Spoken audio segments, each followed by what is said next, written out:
The badges on our caps. Have you looked at them? What? No. A bit? They've got skulls on them.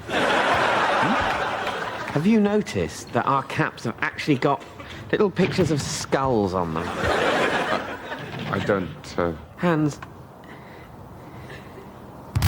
are we the baddies? Why skulls? Well, maybe they're the skulls of our enemies. Maybe. But is that how it comes across? I mean, it doesn't say next to the skull, you know, yeah, we killed him, but trust us, this guy was horrid. Well, no, but... I mean, what do skulls make you think of?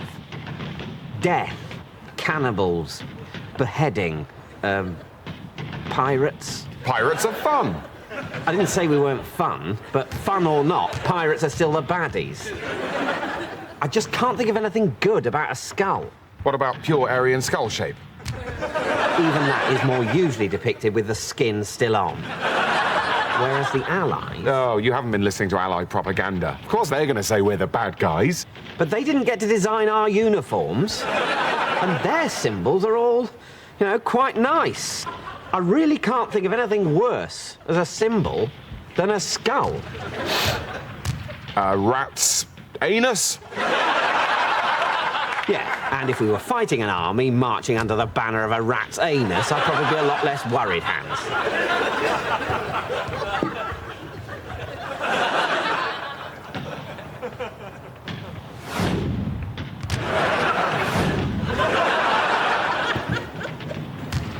Okay.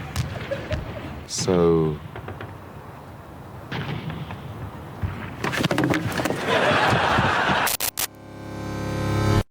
Lo único honroso que puede hacer nuestra especie es negar la programación. Dejar de reproducirse. Ir de la mano hacia la extinción. Una última medianoche, hermanos y hermanas rechazando la injusticia. Damos inicio a la penúltima sesión del seminario Mylander. Recordar que hay membresías desde 0,99 y agradecimientos a Imaginary Unit, Elena Roca, Alex Mesa, Mutatis Mutandis, J_Durazno, Autistic Silver, Inri, Luciérnagas, Modai, Pablo GCH, José Jonathan Ancheta, Aurea Mediocritas, Bobin Bluestocking, Antonio Doña y Arenas de Paulina. También recordar que ya está a la venta Desencanto, breve historia del pesimismo filosófico en Alemania, de nuestro querido José Carlos Ibarra Cuchillo, y podéis ver la presentación del libro en el canal de la revista y el seminario. Muy bien, pues damos inicio, sin más dilación. En esta sesión teníamos dos ensayos, que son primero una perspectiva superior, un texto bastante breve, y el otro se titula La ley divina y la ley humana, también relativamente breve, pero con un poco más de interés porque conforma ese conjunto de 3 artículos o 3 discursos dedicados a los trabajadores de la nación alemana, de la que luego haremos un pequeño comentario. Bueno, la perspectiva superior, Mylander básicamente lo que hace es acometer algo parecido a aquello que ya había hecho en los ensayos que dedicó al budismo y la vida de Cristo. Básicamente, comentar que el auténtico contenido de su filosofía, pero más allá de todo complemento o accesorio que pudiese resultarle simpático al público no filosófico. Desde esta perspectiva, el comunismo y el amor libre, en tanto que ideales a que aspira la especie humana, es al fin o telos de la filosofía de Erlösung lo que los evangelios a la auténtica doctrina de Cristo o la metempsicosis al budismo. Es decir, lo exotérico a lo esotérico. En resumidas cuentas, Mylander lo que hace es señalar que el comunismo y el amor libre no son los auténticos ideales del héroe sabio, sino que lo son la renuncia absoluta, la pobreza y la virginidad. La filosofía de la redención, entonces, lo que hace es proyectar su mirada al ende, al estado ideal, en tanto que este representa la conditio sine quibus non de la redención. Por lo tanto, este estado ideal, junto con sus distintas estructuras y constituciones y configuraciones jurídicas, sencillamente lo que consiste es en un prolegómeno al nihil negativum, o sea, a la redención, la salvación, la muerte absoluta. Entonces, Mylander lo que hace es destacar las similitudes de su propia propuesta con la de Cristo y la de Buda, quienes asegura que también renunciaron a las posesiones y los vínculos de familia. Aquí es muy pertinente recordar una cita de de Lucas, ¿no? Que es aquella de que si alguno viene a mí no renuncia a su padre y a su madre, ni a su mujer e hijos, ni a sus hermanos y hermanas, e incluso su propia vida, pues no puede ser discípulo mío. Mailander básicamente lo que hace es, o él cree, que está alineándose con el auténtico mensaje de las doctrinas de Buda de Krista, es decir, con la dimensión propiamente esotérica y no con lo exotérico. Y en este sentido, pues bueno, también el estado ideal constituiría un cierto revestimiento o una especie de ideal dedicado a los no iniciados, en tanto que aquello a lo que aspira el héroe sabio y los que han sido persuadidos por la filosofía de la redención y la muerte de Dios, etcétera, es propiamente el nihil negativo, ¿no? Llegado a este punto, lo que hace Mailander es remitir a la autoridad de Platón, destacando que, de la misma forma que su propio estado ideal, las castas superiores de la República Platónica también carecían de posesiones y también de patria potestad. Y también se había disuelto en la República Platónica el contrato matrimonial. Entonces, del mismo modo, la potestad de educar a los hijos también recae en manos de la propia República. Y entonces Mailander lo que hace es concluir que, al menos semánticamente, también Platón consideró que la vida comunal y la poliginia son formas más puras que la propiedad privada y el matrimonio, habida cuenta de que éstas estaban reservadas justamente a los aristos, a las castas superiores, es decir, a los mejores. No obstante, hay que destacar que, a diferencia de Platón, Mailander lo que hace es apelar a un cierto cosmopolitismo del estado ideal, es decir, un estado ideal que es ecuménico, mientras que Platón consideraba que su república solo podía extenderse a unos pocos, es decir, a las castas superiores, en virtud del singular temperamento al que estaban predispuestos este tipo de sabios o grandes dirigentes, los famosos filósofos reyes, ¿no? En cambio, para el filósofo de Offenbach, el estado ideal es una conformación política que está destinada a generalizarse en las distintas naciones del globo, debido a que la Sozialfrage, la cuestión social, es algo que se extiende por todos los pueblos y su resolución es imperativa. Es decir, aquello que representa la punta de lanza para la conformación del estado ideal, los distintos estados ideales que después constituirían esa especie de estado ecuménico, es algo que está llamado a realizarse y por lo tanto tiene estos visos de universalidad, a diferencia de la República Platónica, que al margen de la cagada que tuvo Platón con Siracusa, pues era más una cuesta local y limitada a unos pocos, iluminados o iniciados en la buena praxis política. Entonces, la solución de la cuestión social, y eso es interesante, dice Mailander, a diferencia de los socialdemócratas y comunistas de su época, o al menos eso juzga él, es algo a lo que están llamados todos los estratos del Estado. Es decir, no solo las clases inferiores, el famoso proletariado, sería aquel que tiene que luchar por la resolución de la cuestión social, sino que también los mismos nobles o los grandes tenedores y propietarios también deben solucionar o participar en esta especie de resolución de la cuestión social. ¿Por qué? Básicamente porque, a diferencia de los socialistas de cátedra, diría Mailander, para quienes el mal en el mundo, o al menos el dolor, es algo que está causado por las desigualdades materiales, la desigualdad de clases, para Mailander y el pesimismo en general, el sufrimiento es estructural y concomitante al ser en sí mismo, por lo que también las clases pudientes están sometidos a él de alguna forma. En ese sentido, pues la vagancia, el hastío, el famoso hastío del que también habla Schopenhauer, Harman, o el espiritismo, que menciona Mailander, en tanto que forma sublimada de la superstición vulgar, son ya males que atraviesan a las clases superiores, y la pobreza, la perfidia, etcétera, pues sería algo imputable o concomitante a las clases superiores. En resumidas cuentas, ambas deben redimirse a través del Estado. Por eso la cuestión social, dice Mailander, no es imputable a las condiciones materiales, que sería la postura socialdemócrata o comunista convencional, sino a la Bildung, es decir, a la educación. ¿Quiénes deben ser los adalides de este proceso soteriológico conducente al estado ideal? Pues los famosos caballeros del Grial, como ya se ha mencionado en alguna ocasión.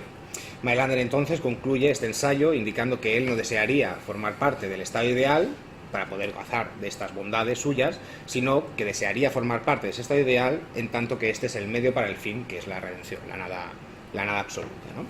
Bien, pasamos ahora al segundo ensayo, que es el dedicado a la ley divina y la ley humana.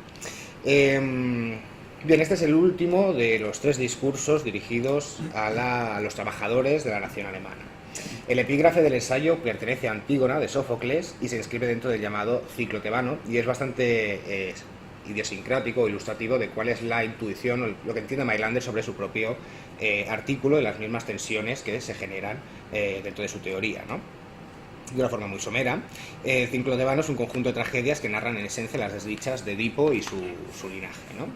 El ciclo está formado por un total de 6 tragedias de Esquilo, Sófocles y Eurípides, algunas de ellas.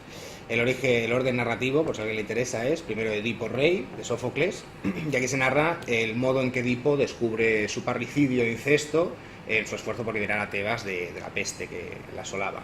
Después le sigue Edipo en Colono, que también es de Sófocles, y ahí se narra el exilio de Edipo y la maldición que imbrega contra Polinices y Eteocles, que son sus hijos, 2 de ellos. Después deberíamos leer las Fenicias de Eurípides, que se desarrolla el conflicto entre los 2 hermanos. Básicamente, ambos habían resuelto gobernar Tebas alternativamente después de que Edipo se autoexiliase en Colono. Pero entonces empieza Eteocles y cuando le toca el turno a Polinices, pues el hermano se niega, ¿no? Eteocles exilia a Polinices y en el exilio se casa con la hija del rey de Argos, y después de un tibio intento de mediación entre los dos por parte de Yocasta, su madre y también madre de Edipo, pues estalla la guerra, que se narra en los 7 contra Tebas, que es de Esquilo. Ambos hermanos mueren y Creonte, el hermano de Yocasta, ocupa el trono de Tebas. Bueno, pues en este contexto transcurren casi en paralelo Antígona, que es de Sófocles, y los suplicantes de Eurípides. Para recordar, Creonte lo que hace es promulgar una ley conforme a la cual los traidores a Tebas no pueden recibir pompas fúnebres. En ese sentido, Polinices, aunque era originario de Tebas, se había rebelado contra la ciudad y por lo tanto no podía recibir esas pompas fúnebres. Entonces lo que pasa es que Antígona viola esta ley y entonces se granjea en esencia la condena a muerte y su fallecimiento trágico, como es de sobra conocido. Tradicionalmente se ha interpretado esta tragedia como un conflicto entre la ley de la ciudad o la ley de los hombres, que es representada por Creonte, y la ley divina, representada por Antígona. Aunque la identificación entre la ibris, es decir, la tozudez trágica de Antígona, y la ley divina es debatible, hay que recordar que Antígona, en tanto que piclera de Edipo, es decir, heredera del legado de Edipo, pues es también perpetuadora del propio estigma de Edipo, que es al final por lo que tiene lugar la peste en Tebas. No obstante, como digo, es un lugar común en la hermenéutica convencional, y también Mailander participa de esta interpretación, por lo tanto no voy a hacer ningún comentario. Entonces, el mismo epígrafe ya está, como decía, indicando que Mailander entiende que hay una tensión manifiesta entre lo que sería sus teorías, digamos, de corte más metafísico-teleologista y sus posturas propiamente políticas, ¿no? Es decir, hay una tensión entre la forma y el contenido, por decirlo de alguna forma. Entonces, sin dar más vueltas, en este tercer ensayo, Mailander recoge las proclamas precedentes de las que se ocupará Luis en la última sesión, y de forma muy resumida, para no hacer spoiler, es que en esencia en este segundo ensayo, el anterior, se hace un encomio al patriotismo y una hostigación a remover las relaciones sociales efectivas, ¿no? Este proceso entonces parece inscribir una contradicción manifiesta, como digo, en el pecho de los trabajadores alemanes, porque nos obliga a debatirse entre 2 leyes que son fundamentales en la política mailanderiana, que son el amor a la patria, el patriotismo, pero también el amor al proceso de la humanidad, el proceso tanatoteliológico conducente a la aniquilación efectiva, la nada nativa, etc., ¿no? O sea, por una parte, cabe la posibilidad de que un ciudadano se encuentre en un estado tiránico que procure inhibir el proceso hacia el estado ideal, ¿no? Que por cierto Alemania pues era bastante conocedor con la famosa restauración, etcétera, ¿no? Y entonces en este caso, si uno se encontrase a alguien que ha sido persuadido por el discurso mailanderiano en un estado tiránico, que es un escollo a la realización del estado ideal, es decir, la resolución de la cuestión social, la social frage, entonces la pregunta es, ¿debe dinamitarse dicho estado, o sea, traicionar a la patria en pro del proceso de la humanidad? Por otra parte, cabe otra posibilidad, que Mailander también pues queja al final, y es que no sea Alemania, es decir, la propia patria, no la suya, sino la propia patria de uno, en el caso de Mailander, Alemania, la que esté llamada a ser la realización del estado ideal, al final se implica mutuamente, sino que otra nación fuese el del fin de Dios, es decir, aquella que está encomiada a resolver el conflicto social, etc., ¿no? En resumen, la pregunta aquí es, en ese caso, ¿qué cabe hacer en ocasión de un conflicto bélico? ¿Permanecer fiel a la patria, convirtiéndose en un escollo para el proceso soteriológico, o abandonarse al decurso del mundo y entonces resultar también un traidor, como en el primer caso? La clave, según Mailander, para solventar esta, y dice, aparente contradicción, que de aparente yo creo que tiene poco, pero bueno, es la diferencia entre la ley divina y la ley humana, una diferencia que en ocasiones parece meramente semántica.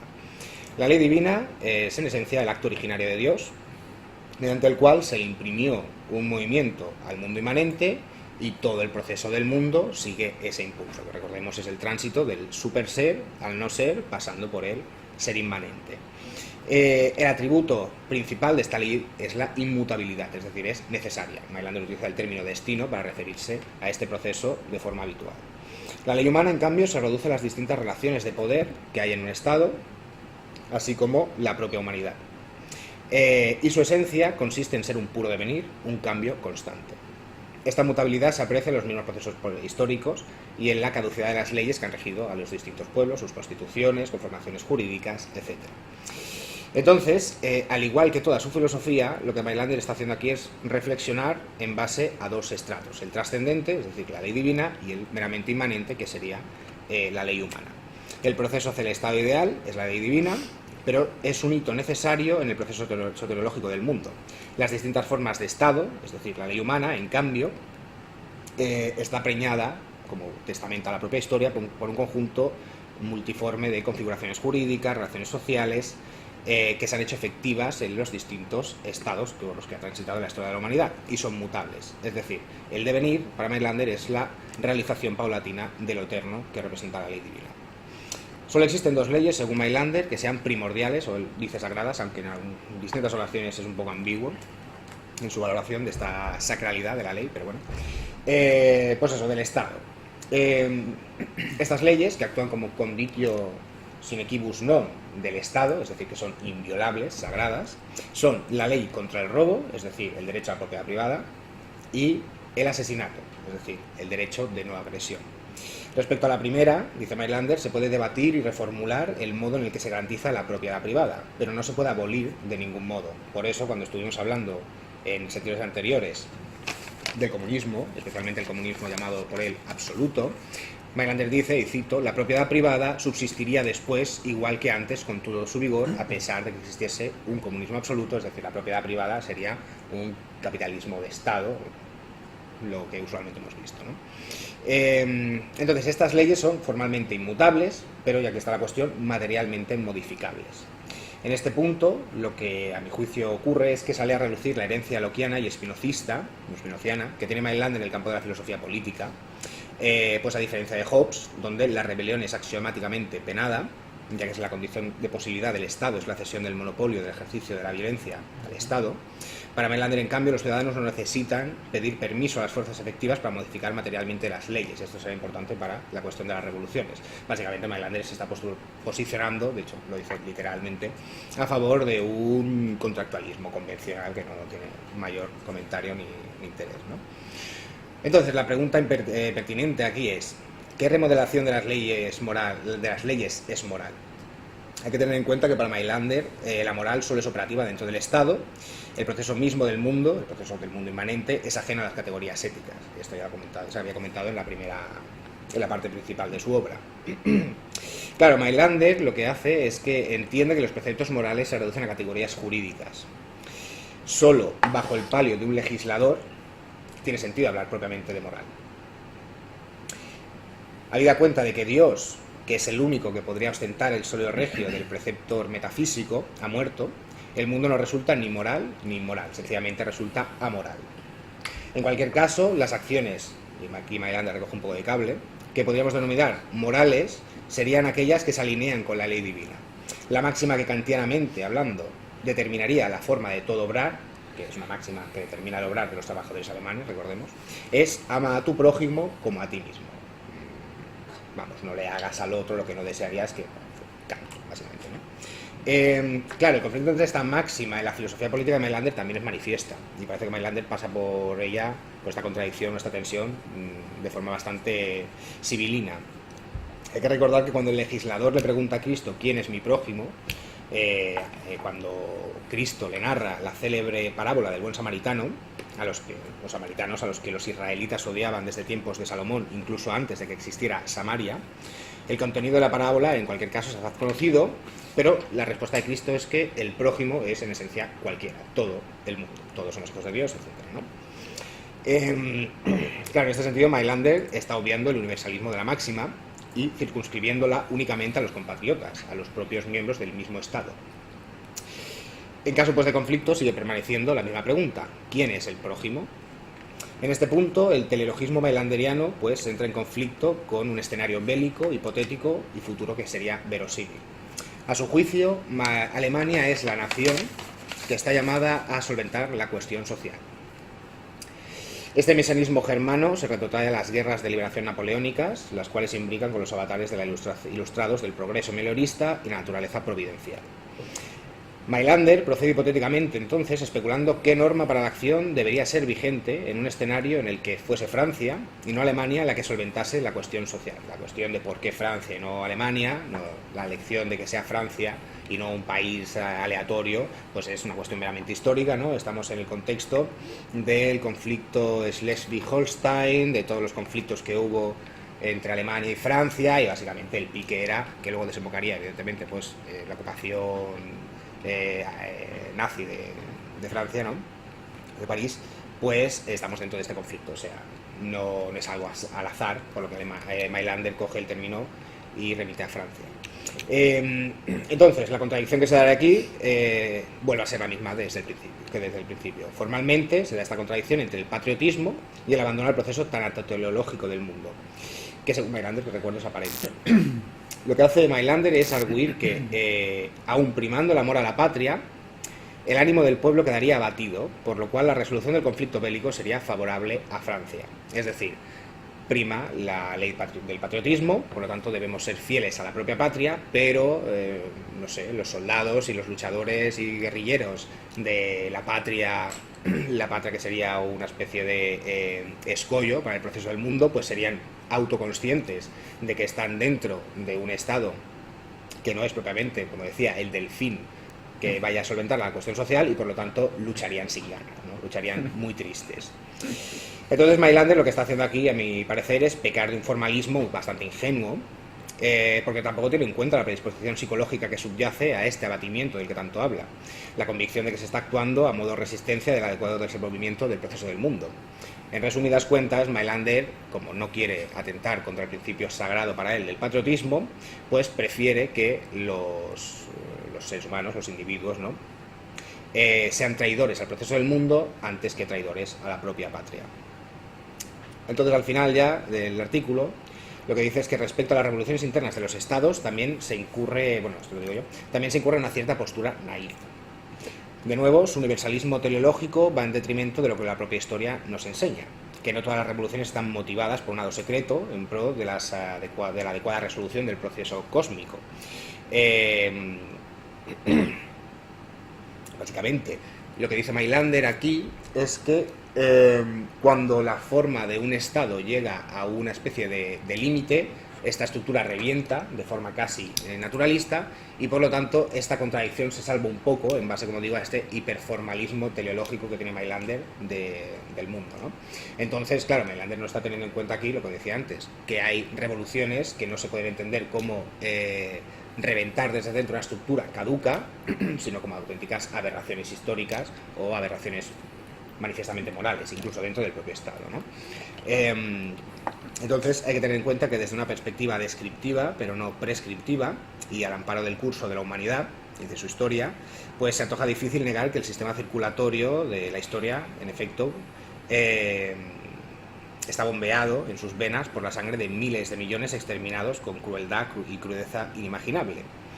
Y aquellos que hace unas pocas décadas pues quedaban embelesados por la paz eterna que supuestamente auguraba el presente, pues no precisan de otra cosa que el estado actual del mundo para cejar en este equívoco. La cuestión fundamental es que con rocas, fémuros, cráneos o sílex, estoques, cañones o bombas, pues nos matamos, y ninguna guerra parece suficientemente pedagógica ni horrible como para disuadir a los seres humanos de la perfidia que nos procesamos entre nosotros. De ahí que, y aquí Mailander quizás debería haber leído un poco más a Marx, irónicamente, por eso Marx decía que la historia se repite dos veces, primero como tragedia y después como farsa. En resumidas cuentas, pues Mailander peca mucho de un optimismo, por decir, utilizar una palabra muleta, ¿no? Un cierto optimismo, porque justamente como entiende el mundo determinado parteante por una estructura racional, porque al final Dios es un ente que es racional, al menos prescriptivamente no, regulativamente, exacto, pues al final el mismo proceso del mundo deviene racional. Por eso se puede tener en cuenta o debatir en qué términos Mailander es propiamente un pesimista, al menos irracionalista, ¿no? Entonces, quiero comentar algunas cuestiones para luego no cortar mucho el debate. Creo que voy bastante bien de tiempo, ¿no?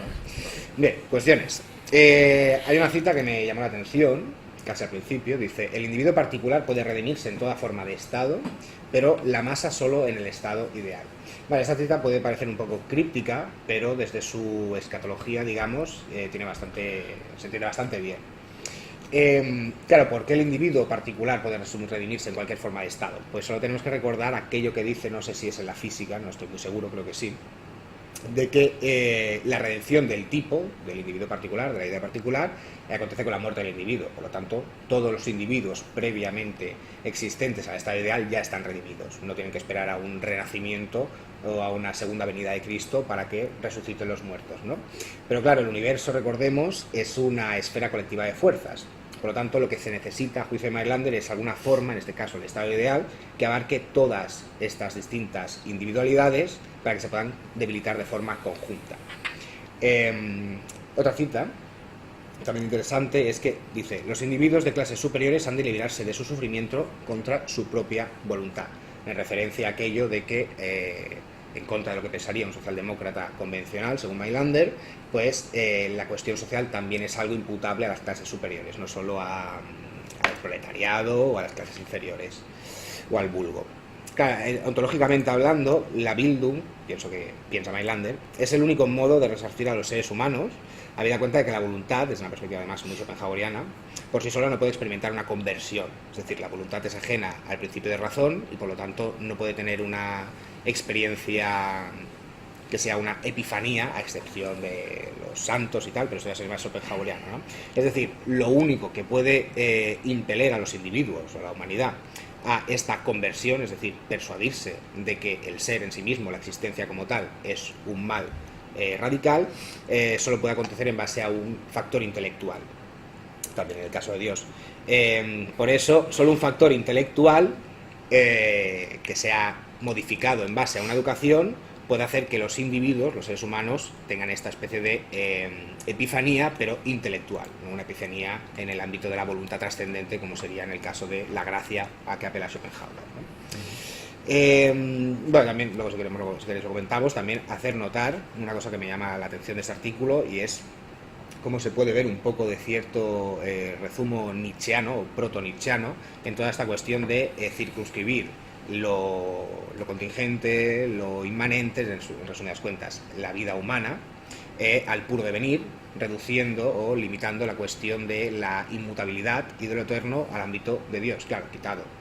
O sea que Mailander es como una especie de término medio, de una forma muy, muy generalista, por supuesto, un término medio entre esta especie de bilateralidad precedente entre lo eterno que representa a Dios, o lo trascendente, y la vida humana, que en la tradición precedente pues básicamente eran cosas que iban un poco de la mano o al menos discurrían en paralelo.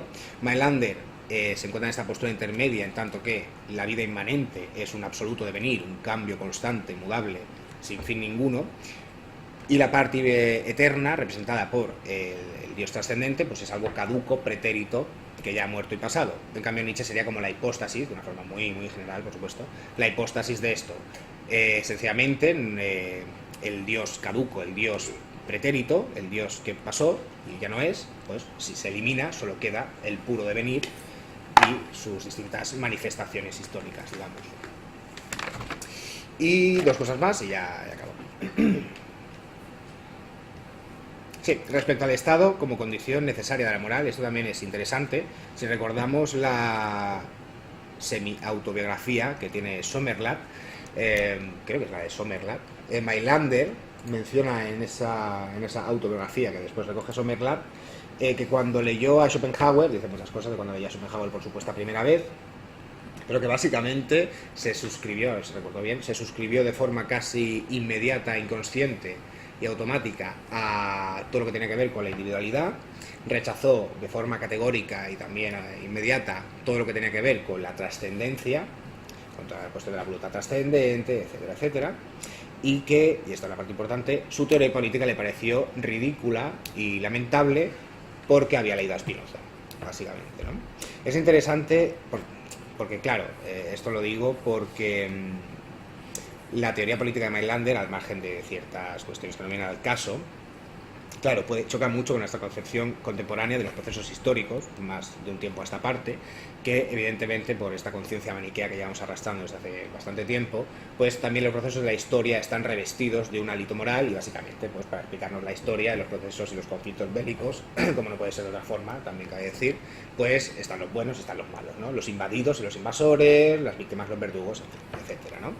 Entonces, claro, pensar o leer a Mailander viendo que afirma que no existe proceso histórico en el mundo que sea moral, pues puede chocar bastante y puede parecer, como en alguna ocasión se ha sugerido de una forma bastante explícita, que Mailander pues apela a un belicismo fetichista, etcétera, ¿no?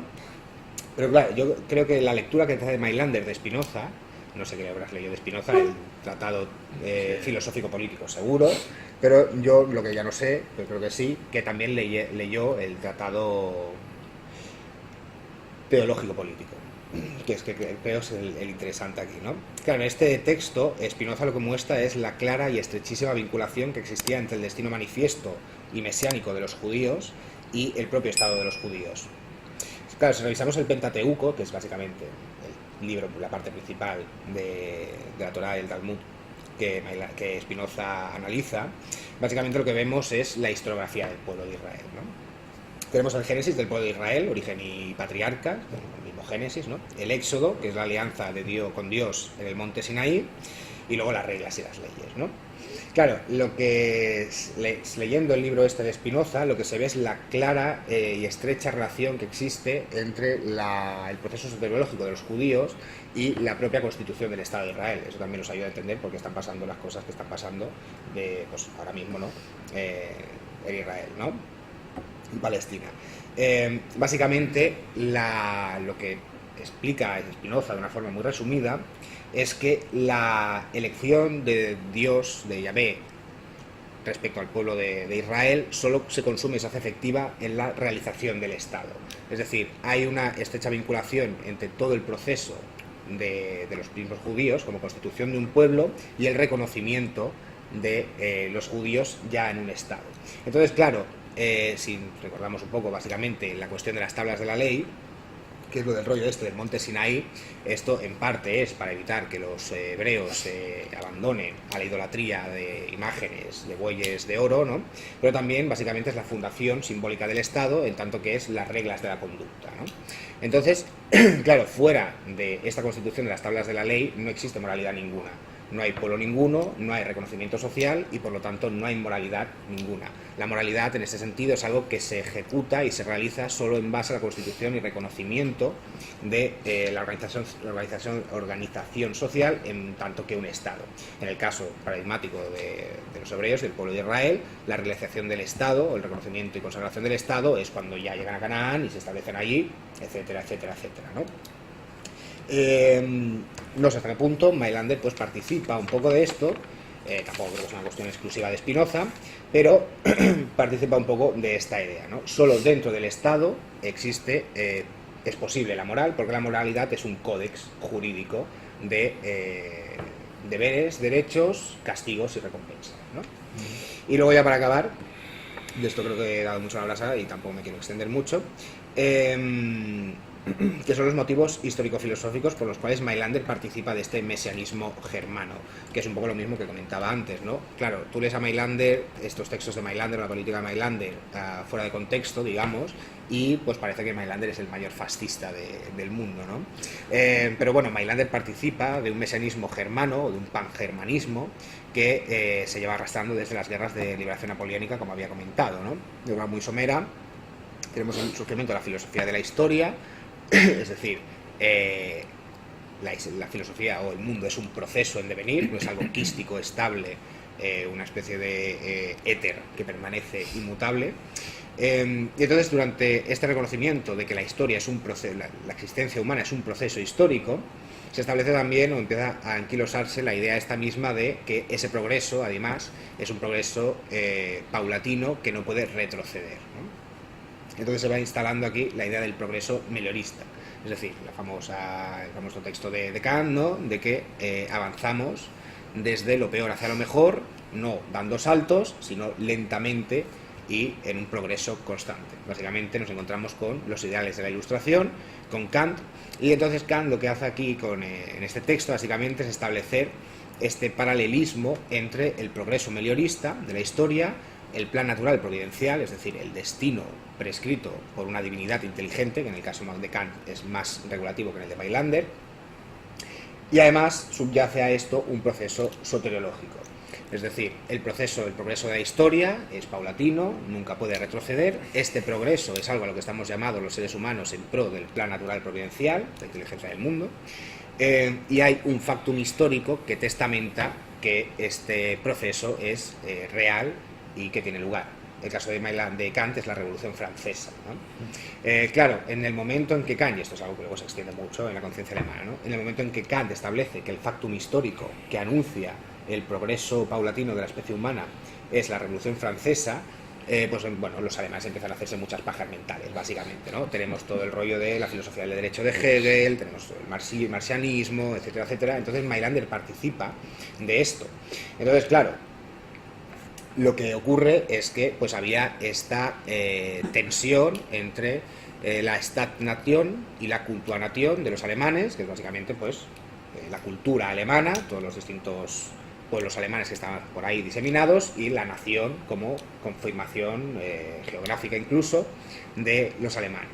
Entonces, claro, Mailander tiene también este fetichismo pangermanista, pues porque es heredero de esta tradición precedente, ¿no? Entonces, claro, no es gratuito que Mailander considere que es Alemania justamente la que está llamada a la realización o la solventación de la cuestión social, porque tenemos que tener en cuenta que Alemania, pues en ese momento era la gran patria de los grandes intelectuales, artistas, filósofos y científicos de la época. Y además, pues contra las triquiñuelas y los rifirrafes que tenían con Francia, pues es natural que Mailander se establezca también en esta especie de polaridad maniquea, en el que Alemania debe ser casi de forma axiomática la gran nación destinada a salvar como Cristo pues a los pobres seres humanos que viven en el error y formas caducas de la política y el Estado. Y ya está.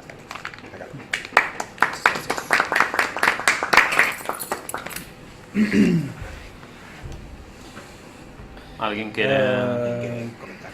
Yo tengo cosas en la cabeza, revoloteando como pajarillos. Tengo una teoría acerca de por qué los personajes como Mailander y otros grandes filósofos pertenecientes a un pueblo de intelectuales, como puede ser el alemán o el francés o el inglés, han teorizado tanto acerca de la misión de su país en la cultura universal. Y es porque esos imperios nunca han llegado a la cima de sus posibilidades. Cuando algunos imperios, digamos, han consumado en mayor o menor medida, pero más tirando a mayor, todas las potencialidades a las que podían sanamente aspirar, no necesitan todo ese bagaje filosófico, técnico, que le garantice o que le valide, porque lo han hecho en la práctica. En cambio, países o civilizaciones como Alemania, como no han podido, han estado continuamente obstaculizados, ralentizados, pues en el caso de Alemania pues por Rusia, por Francia, y no han llegado a conquistar todo lo que han querido, igual que Inglaterra o igual que Francia, han tenido que barnizar toda su historia de recursos poéticos, filosóficos, etc.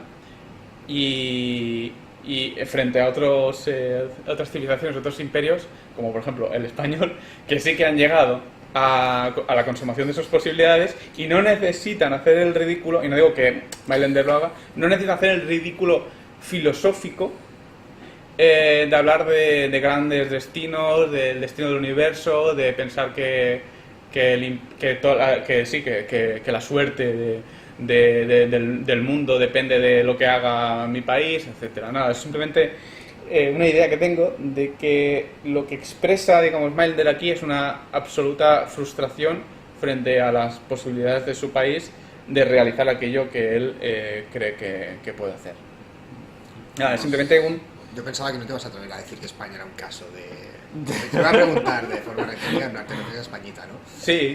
Yo, a ver, yo no soy entendido en historia, ni mucho menos, pero yo creo que en el caso de Alemania, como he comentado, se debe, a mi juicio al menos, se debe principalmente a dos factores. Por una parte el hecho de que no tenían patria como tal, no tenían ese reconocimiento de la nación como en España, que en España tampoco es que existiera esto que decía Rajoy de España es el país más antiguo del mundo, no sé qué, tampoco es verdad. Evidentemente, o sea, el concepto de nación no era algo operativo en esa época, prácticamente tal y como lo conocemos al día de hoy, pero bueno, ya podemos decir que existe cierto reconocimiento. También el hecho de que España sea una península ayuda mucho a la delimitación geográfica de la nación, pero bueno, yo creo que es en parte por eso, porque no había un reconocimiento o había esa tensión que no había ocurrido, pues por ejemplo en España o en Francia, entre la cultura-nación, es decir, la nación cultural y la nación social, o la nación del Estado, es decir, una simetría entre el pueblo cultural y el pueblo reconocido como nación, ¿no? Claro, tenemos que tener en cuenta que aquí pasaron las guerras de liberación napoleónica, la confederación germana, el rollo de Austria, Prusia, etcétera. Claro, es muy complejo, ¿no? Cómo estaba configurado a nivel nacional la cultura alemana, y por otra parte el hecho de que, por mucho que nos guste España, me encanta España, y Cataluña también. Visca Catalunya, visc a Catalunya. Pero, por si acaso, ¿no? a salvo la pandemia estaba llena de vídeo, pero hay que reconocer que por mucho que tengamos hayamos tenido grandes intelectuales y sobre todo escritores y artistas, ¿no? No obstante, no hemos sido, hasta donde yo soy capaz de conocer, el epicentro cultural de ninguna época, en el sentido estricto, filosóficamente hablando. Siglo de oro solamente. Claro, el siglo de oro, pero tampoco hemos tenido nosotros filósofos, literatura, grandes filósofos que hayan marcado la historia filosófica del mundo, para nuestra desgracia. No sé, Sabater. No, Suárez. Suárez no le importa a nadie. O sea, Suárez lo conocemos nosotros porque somos de aquí. Pero fue importante. Fue importante, sí, pero quiero decir... Es el gran sistematizador de la metafísica. O sea, es el primero que crea el tratado metafísico... Vale, sí, pero quiero decir... Suárez, muy bien, pero cogemos Francia, ¿no? Está Gómez Pereira, que en la Margarita Antoniana antecede a Descartes. Está Francisco Sánchez, que también es un precedente de Descartes. Pero esto es como todo, los predecesores... Pero porque han escrito la historia a otros. Hemos dejado que lo escriban los alemanes. Hegel en sus clases elude deliberadamente los nombres de los españoles porque son católicos. Quizás no lo conocía. Sí, sí que lo conocían. Pero obviamente pero lo han los escrito ellos los por que amor. Configuran, por las razones que sean, quiero decir, los que han configurado la conciencia filosófica de Occidente han sido Francia y Alemania e Inglaterra. Esto es innegable, ¿no? Aunque de forma injusta, de forma no justa, aunque haya filósofos, pero que no es del todo verdad. O sea, que quiere decir que sí que ha tenido un papel España en el siglo XV-XVI, filosóficamente lo ha tenido. Lo que pasa es que no se reconoce tanto, pero que sin Suárez no hay Hegel. Y de hecho es lo que decía Heidegger, decía Suárez, there is der man, es el hombre a batir. Él es el hombre que hay que batir porque representa la metafísica de la filosofía. En cualquier caso, lo que yo quiero decir es que el pueblo alemán en su conjunto, Suárez, Mozart, Beethoven, Liszt. Sí, el impacto en la historia en el siglo XIX. Coño, es que claro, estamos hablando de esa época, de ese momento histórico, no del medievo. Entonces, claro, y luego estamos hablando de que al final los inventores de la filosofía del derecho son los alemanes.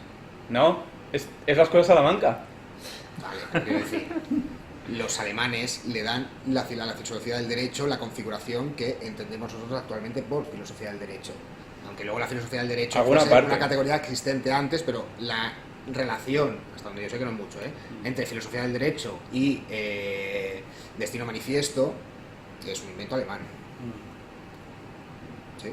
Bueno, es como decir que el cine lo inventaron los franceses y los italianos, pero luego los americanos. Sí, Hoy o sea, el cine, cuando hablamos de cine, hablamos de cine americano, básicamente. No quería entrar en un vituperio de la cultura germana, ¿no? Me gusta España. O sea, no quería entrar en eso, en los logros y en las defensas y en la polémica de la ciencia y todo eso. Era más la idea de que el imperio alemán, digamos, Sí. que como no satisface ese afán expansionista, lo tiene que sublimar mediante la filosofía, la literatura, que es lo mismo que pasa con, y esto puede ser polémico, Sí, estoy de acuerdo los con pueblos nórdicos, ¿vale? Que son muy importantes realmente, porque, en fin, el imperio, o sea, derriban el imperio romano, etcétera, ¿no? Pero si los pueblos nórdicos siempre están con la misma cantinela de somos vikingos, las raíces, las costumbres, las runas, la serie Vikings, madre mía, somos temibles, no sé qué. Bueno. ¿Y por qué no paran con esa cantinela? Porque no lo lograron poner en práctica. Y se quedó todo en un humo lírico. Yo lo que digo es que en poesía, discrepo respecto a la idea de que el imperio español llegase al cenit de una civilización en el sentido completista, ¿no? Y a mi juicio, no vamos a tener esto porque es un debate que no tiene relación mucho con Es que os el estáis tema, yendo muchísimo. pero sí, acabo ya. No tiene algo tangencialmente el relación. cenit de toda civilización es la decadencia, y esto es algo que hemos visto en todos los imperios, ¿no? Yo creo que, evidentemente, todo este rollo mesianista que tienen los alemanes y también del que participa Mailander es una forma de legitimar un Estado que aún no existe. Sí. No tanto por una frustración en el sentido de Pero aún es no hemos llegado, sino porque era una legitimación trascendental. Pero eso ocurre en la reunificación alemana, en el Segundo Imperio. Necesitan, por todo lo que tú has comentado, ¿no? Todas esas, por la lucha por los condominios, por todos los terrenos que quedaban por ahí sueltos, la unificación de infinidad de culturas, de lenguas, etcétera, para crear cohesión y consistencia. Es que literalmente se inventaron su historia, prácticamente. Cosa que otros pueblos no han hecho porque no han necesitado hacerlo, y sus imperios han durado cientos de años, etcétera. Mi punto es no tanto porque esos imperios hayan llegado a la máxima expresión de su capacidad, sino porque ya existían antes. O sea, no había necesidad. Claro, yo no digo... No había necesidad de un ámbito poética. Es una cuestión de accidente histórico al final. Pero no digo que el cenit implique la perfección del imperio, sino que han llegado a un punto en el que han empezado a tener decadencia. Que lo han Otros resuelto, imperios... lo que estás diciendo es que lo han resuelto por la vía Exacto. teórica, lo que no han conseguido de forma práctica. Sí, exacto. Lo que pasa es que, claro, a mí me parece que es más una cuestión de accidente histórico. Es decir, la importancia que puede tener la filosofía como discurso, digamos, en el siglo XIX no es la que tiene en el siglo XIII. Ya. Entonces, claro, pedir que otras civilizaciones, digamos, acudan a la filosofía para hacer una legitimación de un estado futuro tampoco tiene tampoco tiene mucho sentido, pero bueno, la filosofía de la historia. el punto es, claro, la vinculación entre nacionalismo, procesos de unificación estatal, que no solo sucede en Alemania, sino que también está sucediendo en Italia también. Quiero decir, en ese momento hay una cuestión, hay mucha Era la cuestión. convulsión, sí, Era la cuestión. era la cuestión. Tema, claro. Entonces, a mí me parece que en todo caso, al menos desde el punto de vista de la filosofía, es una respuesta a la Ilustración, y en ese sentido los alemanes se han hecho mucha paja porque se han querido ver reflejados en los franceses, pero lo han querido hacer a su manera. Es decir, ahora no coincide, esto será tema del que se hablará en la siguiente sesión, con el tema de los intentos de revolución pacífica. Es decir, ninguna revolución en Alemania triunfó porque no quisieron hacerlo a la francesa, básicamente. Simplificando mucho, obviamente. Entonces, yo creo que es más una tensión de que son dos potencias, un poco... a ver qué está haciendo ahora mismo. Sí. Creo que tiene que ver más con eso. Claro, España, para ese punto en la historia, ya había cedido el testigo, como lo que dice. Entonces, obviamente, de ahí no iba a salir eso, porque ya, pues, pues eso, estás en De hecho, es muy, muy interesante lo que dice Luis porque hay un historiador nacionalsocialista. Se llama Henry Haller, creo, Haller seguro, no me acuerdo, que cita a un poeta del momento, ¿no? Y que literalmente decía que los alemanes pintan camellos sin haberlos visto nunca, justamente porque intentaban emular el Parlamento francés sin tener ni puta idea de cómo era el Parlamento francés y sobre todo en base, o sea, sin que su contexto social, histórico y cultural tuviese nada que ver con el de Francia, ¿no?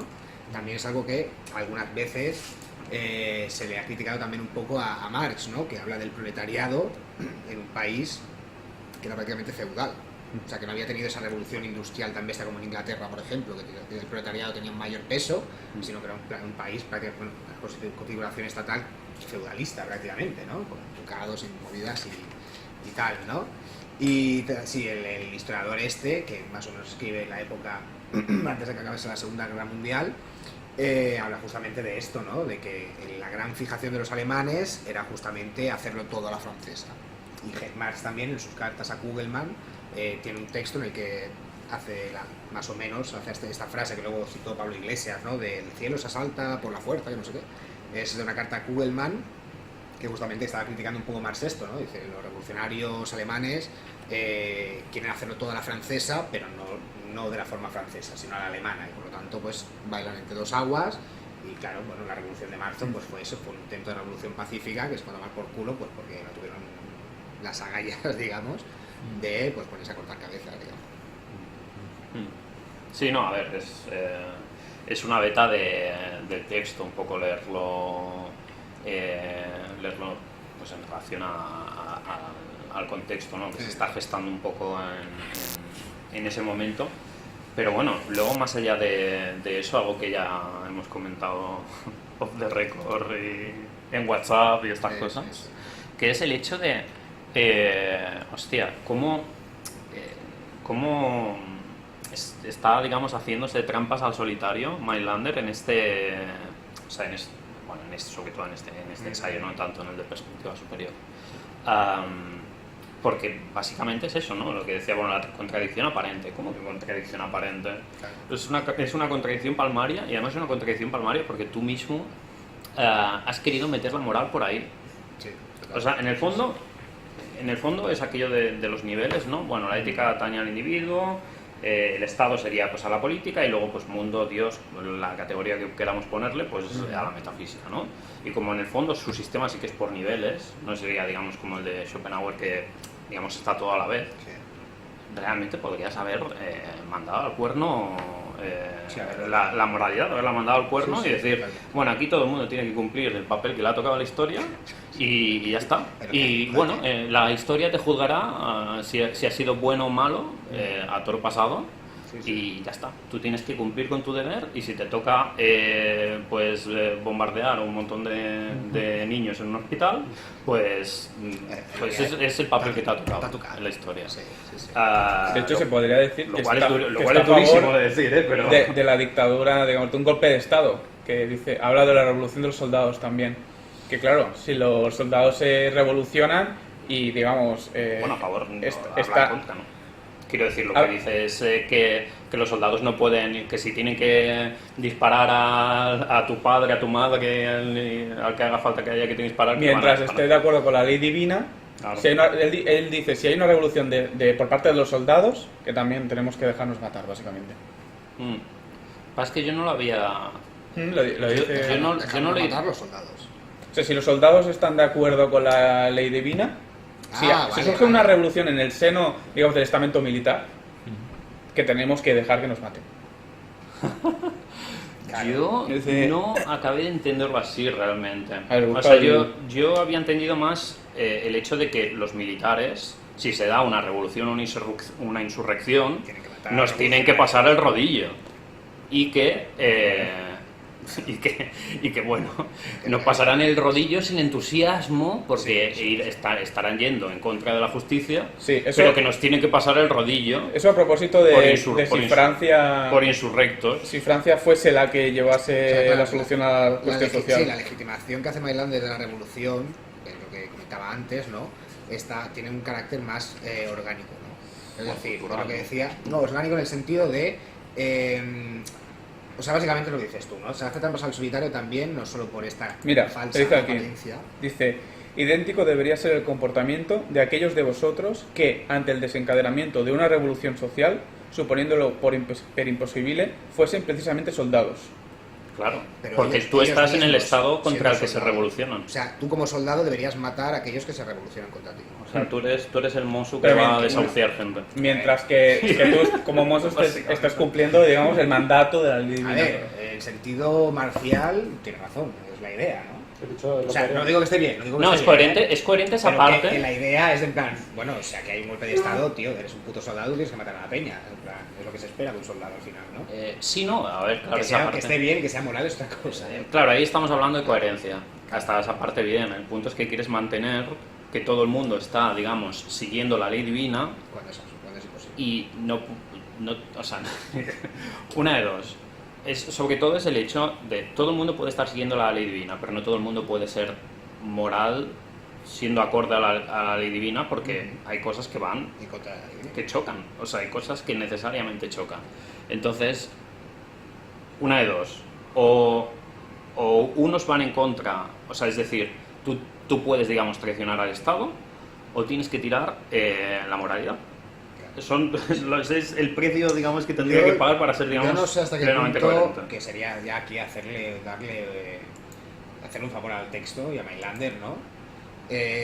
Yo no sé hasta qué punto Mailander mete la cuestión de la moral, porque sí que es verdad que choca mucho, porque hay momentos en que dice, no, la ley humana no proceso es no moral, moral, no sé sí. qué, lo único moral sería la ley humana, etcétera, pero bueno, y si la moral, no sé qué, no sé cuánto, es como que da muchos vaivenes, y sobre todo cuando habla de lo sagrado de la ley humana, ¿no? Dice, la ley humana nunca puede ser sagrada, pero la ley humana es sagrada cuando es patriota, pues estas cosas, ¿no? Yo no sé hasta qué punto, aparte de eso, algo que se deriva de la tensión manifiesta que hay en este punto de su filosofía, quizás también el mismo registro del texto, que al final está dedicado a un vulgo no filosófico, puede excusar que se meta con calzador la moralidad cuando manifiestamente es algo tan importante para que los individuos No, de la ya. sociedad se abandonen a un proceso, ¿no? Propedéutico. Sí, que sería hacerle mucho favor a Mailander, ¿eh? No, Yo pero creo que es un realmente- poco- está en realmente esas es la dos- motivación. En esas dos aguas, ¿no? Entre, Mm. bueno, la moral la consiento, aunque no filosóficamente no, un poco como el arte de vivir, ¿no? De Schopenhauer, bueno, prescindiendo de la verdad de mi obra.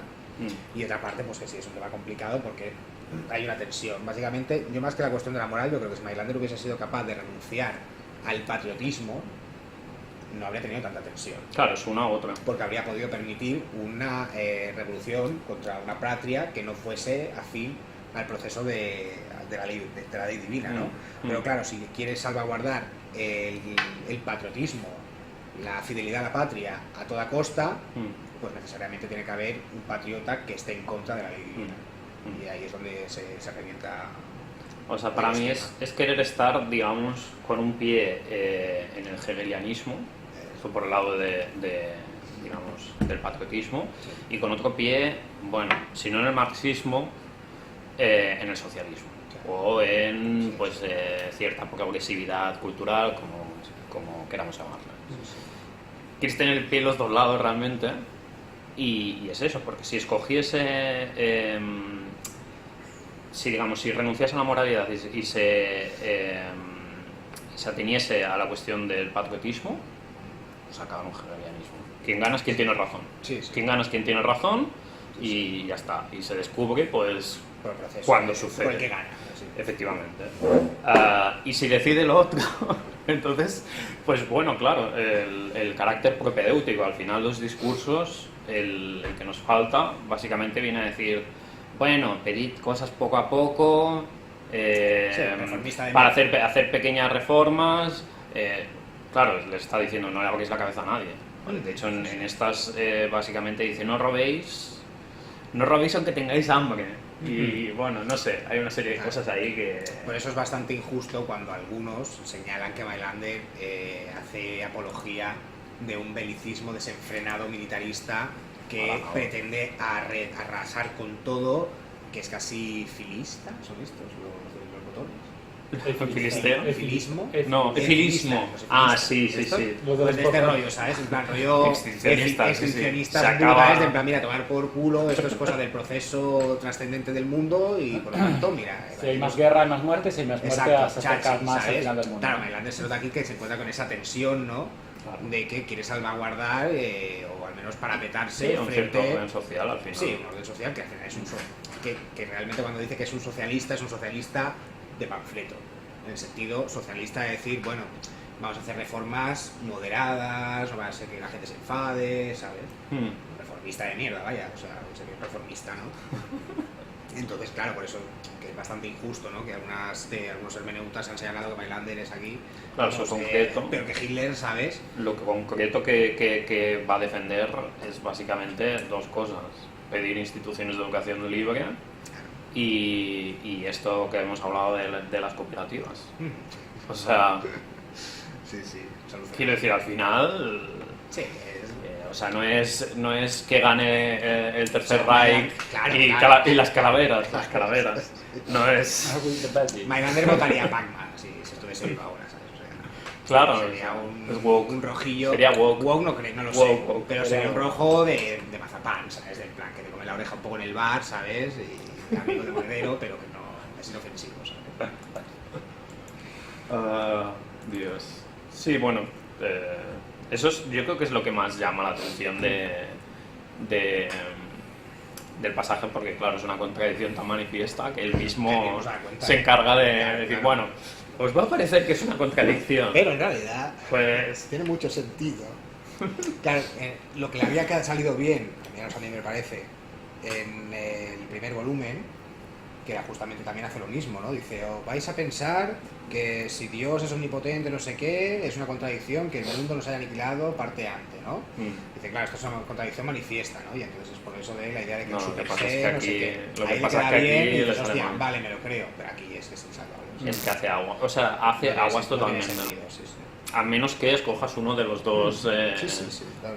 Hace agua. A ver, sí. Si piensas que Mailander profesa un fatalismo, pues al final tiene sentido que diga que cada uno haga caso de lo que digan sus mandatarios, porque al final todo va a acabar en lo mismo, que es que se imponga la necesidad. Claro, eso es principio de parsimonia. Y O sea, por bueno, si acaso, rodillo. pues claro, si me posiciono a favor de un estado u otro, aunque sea el mío, pues ya estoy siendo parcial y parece que ya no es tan Ya, pero necesario, es que- porque entonces depende de que uno defienda solo la idea de Alemania, que es la verdadera, cuando las cosas van a acabar como tienen que acabar. Sí, que Mailander tampoco es que sea completamente ingenuo, ¿no? De decir, no, fanático, ¿no? De decir, no, Alemania por cojones, tiene que ser el país llamado, no sé qué, o sea, contempla la otra posibilidad.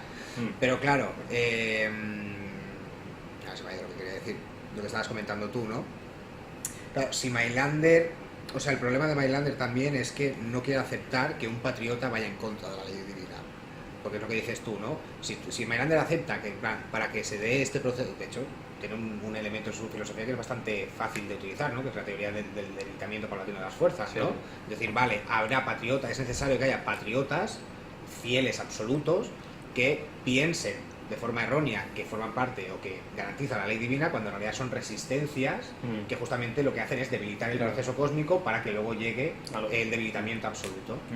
Pero claro, como Mailander no quiere tachar al patriotismo de pues, una especie de fanatismo belicista, pues claro, se encuentra con que los que luchan contra el Estado ideal son buenos patriotas y participan de la ley divina, y en cambio el que es patriota del Estado ideal auténtico pues también lo es. Entonces eso pues es irreconciliable, no puede ser, o sea, no es posible, no puede. A mí me ha matado lo de luchar sin entusiasmo. Ya. O sea, realmente es que me lo he imaginado. Sí, de plan así. Los antidisturbios Llorando ahí. golpeando con patitos de goma. Total.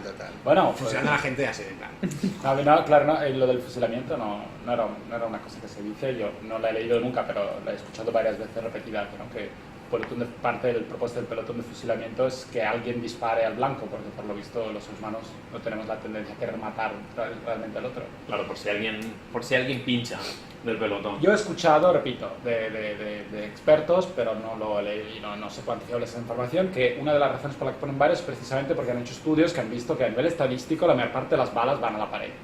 porque así se diluye. Por falta de puntería. Pensaba que no, sería no por una falta de cuestión puntería, pero por la cuestión de que... Por humanidad.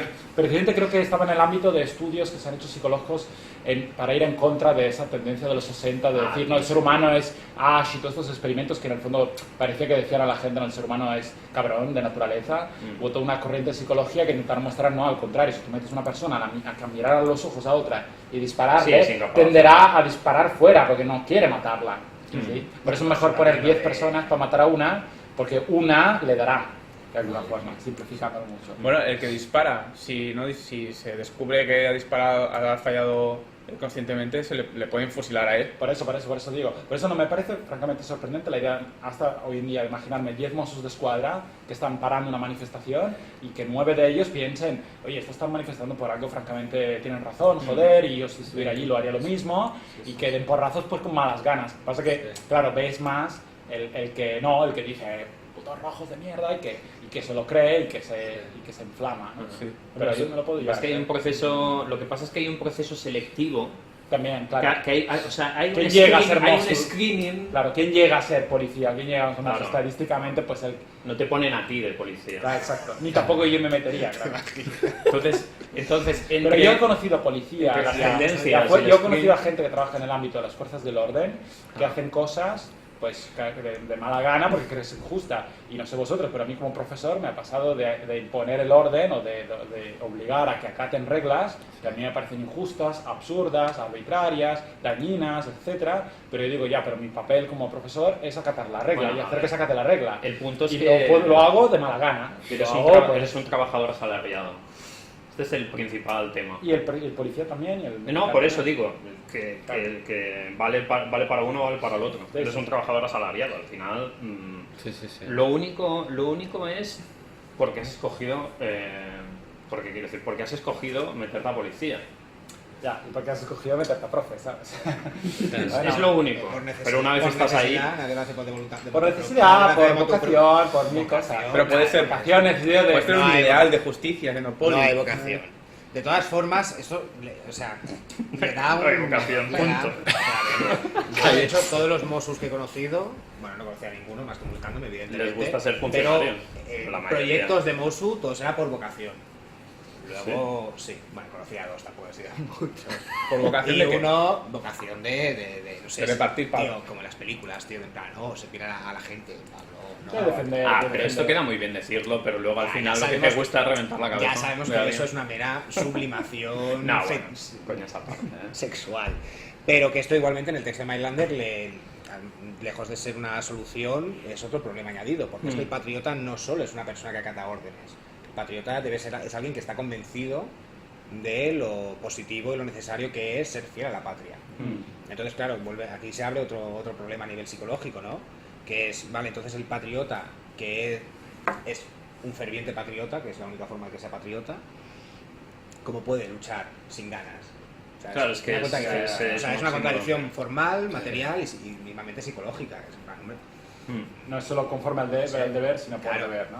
Lo que Es que la idea de patriotismo que tenemos ahora es tan distinta a la que pueden tener en el siglo XIX que, por ejemplo, los japoneses podían llegar a luchar incluso creyendo que estaban haciendo mal, solo porque el emperador lo mandaba. No, Eso a ver, puede molarse incluso. el caso es si metes, digamos, una cierta idea, o digamos un cierto ideal de país, y ese ideal de país es, yo qué sé, bueno, justo, etcétera, etcétera, y no es, digamos, solo étnico. Si es étnico se resuelven, en fin, casi por desgracia, ¿no? Pero se resuelven muchos problemas. El punto es que si tú ves tu propio país como una especie de adalid, una especie de adalid de la moralidad, y te encuentras con que tienes que estar en situaciones en las que vas a tener que hacer activamente el mal a alguien, pues ya te has dado, o sea, ya te has dado de bruces con la realidad. No, pues claro, el ejemplo que pones tú igual es más en esa idea. Lo que yo sí que lo pondría más en conexión con el tema este de la observancia mecánica de la ley o de la norma.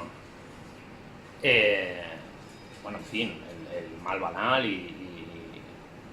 o sea, Eichmann, básicamente.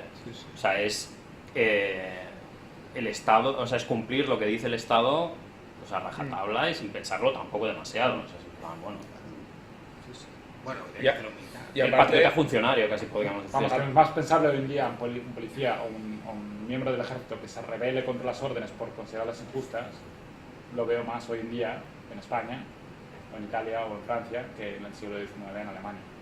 ¿no? Bueno, aún así sigue siendo excepcional, quiero decir, tanto una cosa como la otra, me parece. O sea, quiero decir, yo no veo a alguien del... Bueno, ha habido casos whistleblower... Alguien del ejército de Israel diciendo, no, No, pero acuérdate lo que pasó... hoy no voy a trabajar. No, pero acuérdate lo que pasó con Abu Ghraib, no sé, con lo de la guerra en Irak también. Filtraciones, igual desobedecer orden, pero en fin. Y a mí, yo no he hablado, claro, esa es otra cosa, que hablamos mucho mal de las fuerzas del ejército y tal, pero cuando la guerra en Irak no son tontos los que llegan que los mandan a Irak con un arma Bueno, encima, es la realidad, no es claro. gente tonta. Y esa gente sabía que era una guerra injusta y una guerra estúpida, y allí había españoles, había italianos y los mataron, de hecho. Bueno, hubo muertes, hubo Sí, asesinatos claro. y tal. Esa gente no era estúpida, están allí por un sentimiento del deber. Mira, mi deber es Era su acatar puto- con era su puto trabajo. ¿Eh? Sí, Era sí, su puto trabajo. claro. Y que luego yo también pienso que, ya saliendo un poco del tema otra vez, pero bueno, que también tenemos mucho fetiche contemporáneo con la idea de que hay guerras justas a la que uno se abandona y en pro de una Ya. especie de derecho universal. En plan, Eso es Hollywood. eso, claro. Hollywood Claro, hay nos guerras, hay sorprendió. como la idea que es un poco per negaciones, ¿no? Como hay guerras justas, también hay guerras que son injustas, y claro, la gente, los soldados que hacen las guerras injustas, en plan, hombre, quizás es que no hay ninguna guerra que sea justa, porque los motivos de las guerras nunca son, no sé, los niños, ¿sabes? De ningún sitio, de plan, hay intereses económicos, intereses geopolíticos, y por lo tanto ningún soldado va nunca a una guerra del plan planteándose que sea justa o injusta, porque es que no puede darse el caso de que sea justa, ¿no? Es un puto trabajo. Bueno, se lo venden como justa, yo creo. Nos la venden a nosotros como justa. Y a él justa, también, pero claro, nosotros claro. no lo sé porque no conozco a ninguno, pero yo no sé hasta qué punto A los de la soldado IDF, que va propiamente a una Bueno, guerra a pero matarse. permea... Algo permea. O sea, yo que sé, el propio Mindlander está haciendo, digamos, ese juego de... Bueno, sí, todas las guerras son por dinero, pero también hay guerras por cuestiones, digamos, de desarrollo, progreso cultural. Ya está, ya la jodiste. Porque con eso abre la puerta a... Bueno, pues a muchas cosas. Bueno, la Revolución Francesa, si es que la podemos llamar una guerra intestina, una guerra interna. A ver, ideología de las guerras hay, o sea, no se puede negar, hay un componente ideológico, todo se funde, ¿no? Dicen que la Segunda Guerra Mundial era por motivos ideológicos. Se suele decir que... No, claro, se suelen fundir. O sea, Me cuesta creer que pues la guerra ideológica, o sea, la Segunda Guerra Mundial, no sé. que también la geopolítica es una ideología, ¿sabes lo que quiero decir? El concepto de seguridad. Incluso el concepto que de sostiene el dinero, lo que se puede hacer violencia. con el dinero también es ideológico. Ya, bueno, No ahí utilizamos podemos- todos el dinero para los mismos fines. Ahí podemos darle todas las vueltas que quieras. No, realmente. no, pero que se suele decir, quiero decir que convencionalmente la primera no, porque hay unas causas muy concretas, pero la segunda sí que era más ideológica, más el pangermanismo, la raza aria, todo aquello era como menos económico, digamos, tenía menos Sí, materialidad. bueno, no, a ver, puede ser, pero seguramente Hay que pensar. habrán lecturas históricas del tipo, bueno, si empezar la si nos quitamos de encima a los judíos, tenemos una base de patrimonio nuevo que no teníamos y que ahora es nuestro. Quiero decir que, La en el la fondo... voluntad expansionista de la Alemania nazi no venía caída del cielo, claro, venía de la represión que habían tenido durante el auge del imperialismo, que no habían podido desarrollar pues la actividad imperialista que otras naciones europeas habían podido tener. Ya, bueno. Y entonces, claro, o sea que hay ideológico, es que ni la Guerra Fría, Bueno, pero ni la Guerra causas- Fría fue una guerra Causas ideológica. y motivos. ya. Tú estás hablando de causas y le estás hablando de motivos. O sea, una cosa es la Me causa. parece una cuestión semántica. No es semántica. Una cosa son las causas que te llevan a tener ciertos motivos. La causa es la pobreza. El alemán es pobre porque le han puesto unas condiciones de mierda después de la Primera Guerra Mundial. Y entonces se hace una idea de que hay unos cabrones que son los franceses que nos odian porque en realidad seremos los mejores. Y ahí se crea un motivo que es el motivo del pangermanismo y la Nos estamos raza alejando aria. mucho del tema y no quiero molestar más a Luis con esto, ¿no? Con alejarnos del tema. Pero ¿qué quiero decir? Ya a Que estas alturas. tampoco confundamos los motivos de una guerra con las legitimaciones de la opinión, pública de una guerra, que no es lo mismo. True. O sea, no creo que no lo sé, porque no soy historiador y la verdad es que me la suda un poco, pero no creo que los grandes dirigentes de las SS o del Partido Nacional Socialista dijeran, no, sí, es verdad, es que tenemos que ocupar Francia porque es que los judíos son muy malos y no sé qué, no sé cuánto. O sea, había algo de esto. Hombre, bastante. Sí, pero que no era, Hoy toca invadir. Pero que no era solo del plan, es que tal, o sea, había un interés económico manifiesto. No, claro, por supuesto. Lo había como en todo, sí, claro. Sí, Pero claro. es que a veces leemos o sea, muchas veces se derivan las causas ideológicas de las económicas, que es una lectura muy propia de ahora, pero hasta qué punto no es a veces también al contrario. Sí, por eso decía que... Claro, que a veces se derivan o se extrapolan causas económicas. Por ejemplo, cuando empezó la invasión de Gaza en el 7 de octubre de 2023, había gente que decía ya, pero porque también hay yacimientos, no sé si era de gas, creo, natural, bastante importantes en Gaza, y realmente esa es la zona oculta. Bueno, no digo yo que de paso no les pueda venir bien, pero negar que hay, obviamente, una idea supremacista. No, en ese caso sí que podría uno hacer aquello de lo económico, es como un efecto colateral. Ya que estamos, colateral. Nos viene bien. Ya porque se pueden hacer pisos allí. Claro, financiamos la guerra a partir la torre de oro de Trump, ¿no? Sí, pero yo decía más supuestamente supremacista. Yo decía más en base al binomio este de los buenos y los malos. No pasa nada. Ahora en América ya no te dan la visa, no se la visto. No van a dar visa a gente que critique Israel. Yo creo que eso lo van a cambiar pronto, porque yo creo que está habiendo instrucciones claras desde Estados Unidos de ahora podéis empezar a criticar, porque lo que estamos viendo los últimos días no es... No le ha gustado al Trump, ¿no? Sí, yo creo que Trump ha abierto la veda, eso se... A ver. Sí, porque hasta Spielberg ha salido ya diciendo es que esto está mal. Digo, joder, lleva 1 año y medio que está mal, quiero decir. Bueno, esto para la hora del verbo. Se metieron con Harvard. Creo que es imparable. O sea, yo creo que cuando ya empieza a tocar... Claro, con esta cultura. Que creo que hay como directrices claras de a partir de ahora se pueden empezar a decir. De Ron Howard. Bueno, pero esto muestra una cosa muy importante, que la filosofía, hasta la filosofía de un filósofo desconocido por el gran público del 19, que habla de temas a veces aparentemente esotéricos, pues tiene una conexión real y importante con el mundo contemporáneo. Sí. No estamos perdiendo el tiempo. Bueno, sí, claro. A ver, es cierto que lo podemos llevar a una deriva muy, digamos, muy contemporánea, pero en el fondo son las trazas estas de hegelianismo, que es una forma de... La edición que hay de Alianza, que es la única que hay, ¿no? La traducida por Manuel, tiene esa nota, ¿no? De que utiliza la expresión esta tan hegeliana, ¿no? De la autoconciencia del espíritu, que es... Esto parece como si un hegeliano lo hubiese escrito en mitad del texto, porque es que no pegan nada, ¿sabes? Con los conceptos, la terminología mainlanderiana, autoconciencia del espíritu, es algo de... Pero son las trazas de eso al final. Sí, es claro. Decir, hay guerras culturales porque hay un desarrollo del espíritu y bueno, el desarrollo del espíritu pues acaba en Alemania y bueno, o acaba en Alemania. Sí, de hecho... La próxima fase pasa por Alemania. Bueno, lo de que acaba o no, en el caso del Mainlander, no... La última, ¿no? De hecho, esas son las lecciones de la filosofía de la historia, justo al final, ¿no? Hay algo que parece, de Hegel, que parece un poco, lo que parezca porque es previo, ¿no? Pero que sí recuerda un poco algunas expresiones del propio Mainlander, ¿no? La idea esta que dice Hegel al final de las lecciones, de que después de ver el proceso del mundo, y Mainlander se expresa así también, creo, en la metafísica, después de todo el proceso, la autoconciencia del espíritu, ya nadie se lamentará, ¿no? De todas las guerras, todos los muertos, no sé qué, no sé cuánto, porque la historia es la auténtica teodicea, la justificación de Dios en la tierra. Y claro, la escatología o la teleología mainlanderiana también es un poco... no deja de ser esto, ¿no? Dice, bueno, todo el padecimiento, todo el dolor, todas las muertes, todo lo que haya ocurrido a lo largo de la historia del mundo, pues está legitimado porque es un medio para un fin. Y en tanto que medio, pues, por eso Mainlander, yo creo que, como dices tú, recoge cable de forma errónea al meter la moral de por medio, porque el fin, nunca dentro de un sistema finalista o teleológico, nunca puede ser moral en sí mismo, sino que es siempre un moral solo a nivel instrumental. Y esto Harman, en cambio, se lo tenía muy claro. Sí, no, ahí casi podría haber renunciado, ese es el punto. Sí. O sea, para mantenerse totalmente coherente casi podría haber renunciado a eso. Otra cosa que a mí me ha llamado la atención es el hecho de cómo justo el tema de la moralidad hace un ejemplo, o sea, constituye un ejemplo claro de lo que Cabrera llamaba moral de segundo grado. O sea, está mal matar. Ya no es que sea ilegal, sino que es inmoral por aquello del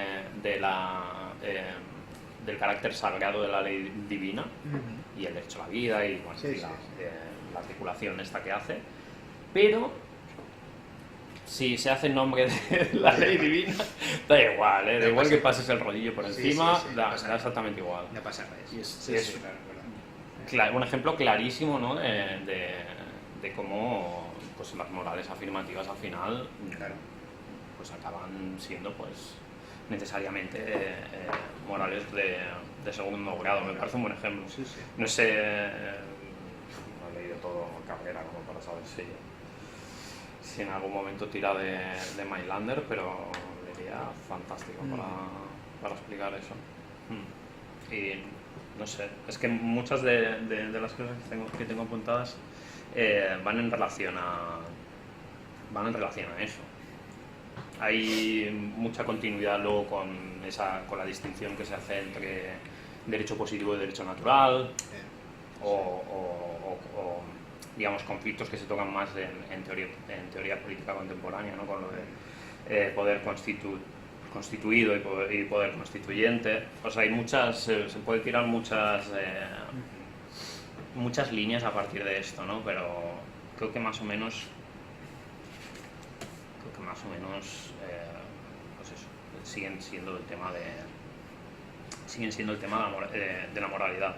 Por otro lado, y eso ya cambiando ya el tema de la moralidad, el tema de la educación. El tema de la educación realmente es bastante, bastante llamativo. Espérate que cambie. A ver, ¿alguien dice algo? Yo no me acuerdo quién lo ha dicho esto. No me suena. ¿El qué? Lo de las cooperativas, sí, bueno, pero se ha comentado también en otras sesiones. Sí. No sé quién es Roberto Owen. Al menos en el texto no habla de... De hecho, Roberto Owen, ¿de qué época es? Era un utopista. ¿Un qué? ¿Utopista? Sí. De hecho no me suena. ¿Robert Owen? No digo que no me suena que se nombre en el texto. Pues por época habría sido posible. No, la verdad es que no. De hecho, Mailander cita muy poca gente. O sea, en estos es que además también por el tipo de tratado que menciona nombres de revolucionarios y eso, pero no ninguno es de estos. Bueno, La Salle y... No, pero antes de La Salle hay un momento en el que habla de que estos revolucionarios, vosotros pensáis que se sintieron mal por matar a Peña, no sé cuánto. Bueno, sí, pero está hablando de muchos de la Revolución Francesa. Sí, Robespierre no se sintió mal Robespierre cuando tuvo que ordenar esas ejecuciones. O sea, Schopenhauer realmente le hubiese dado un bofetón. Se había cagado. Le hubiese dado un bofetón. Claro, bueno, lo que dice él es que tuvo que sentirse mal mandando a ejecutar a gente. Que en el fondo lo sufría él. Es como lo de... me duele más a mí que a ti. Me duele más a mí que a ti. Bueno, a ver. Y también hace una apología de todos los Lutero, de todos los que le han liado la historia, o sea, de todos los que pueden o han creado conflicto en la historia, siempre por un bien mayor en conformidad con la ley divina. Sí, que al final, si todo pasa por algo... Sí, pero luego viene, es lo que estaba buscando en la página 238, dice: ¿creéis que su conciencia sintió remordimiento por la más mínima gota de sangre que su entristecido espíritu veía en el futuro? En absoluto. Y habla de Arnaldo de Brescia, Savonarola, Wycliffe, Hus, Lutero, Zwinglio, Calvino... Bueno, lo conozco bien, un famoso inquisidor. ¿Ah, sí? Y luego Montesquieu, Rousseau, Helvetius, Dolbach, Danton, Robespierre, los girondinos. Sí, bueno, Mailander se encuentra con esa tensión. No hay otra forma. No puede escapar de ello. Pero al final es eso. Bueno, a ver, es una buena señal en el sentido de que pues no era un perverso absoluto a nivel, ¿sabes? Bueno, pero... O sea, yo lo 100% coherente si hubiese dicho, bueno... 100% coherente sí, pero que a nivel de... Lo digo por esta rama, ¿no? De hecho, o sea, un congreso sobre esto, ¿no? Esta rama que hay en la hermenéutica mailanderiana, de que Mailander Sí, del era nazismo. un protonazi de la hostia, que no sé qué.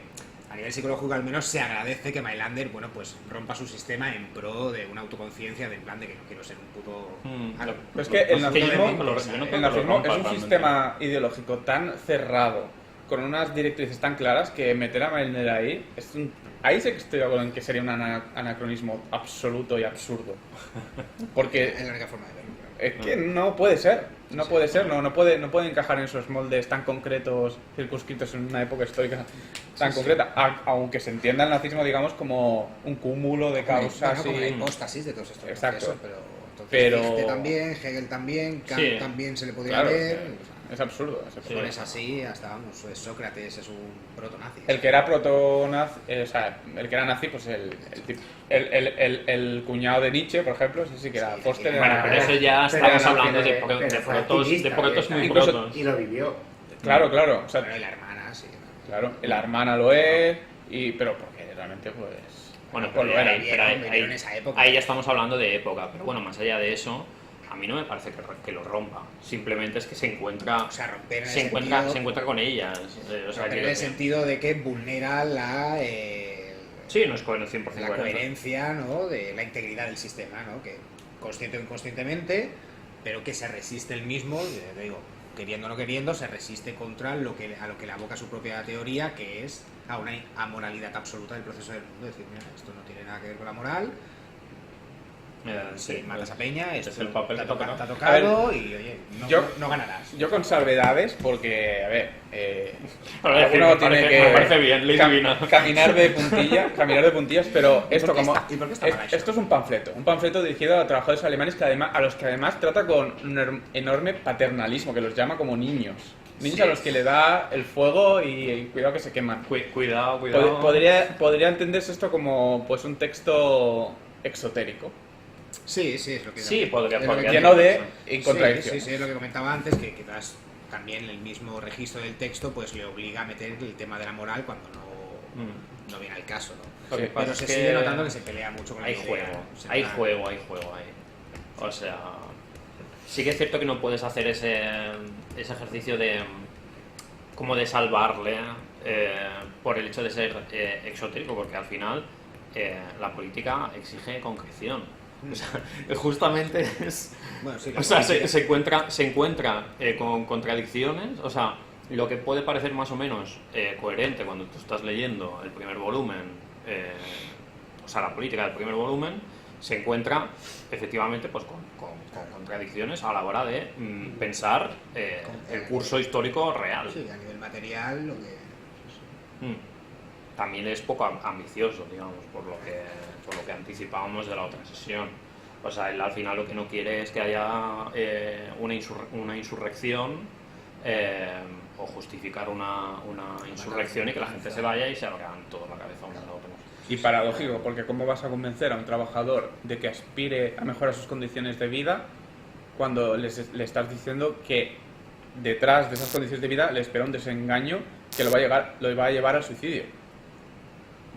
Claro, lo que pasa es que demasiado. eso no aparece, Claro, es que eso no eso aparece es- ahí. Entonces, Tú te refieres a la frustración del hastío del estado ideal.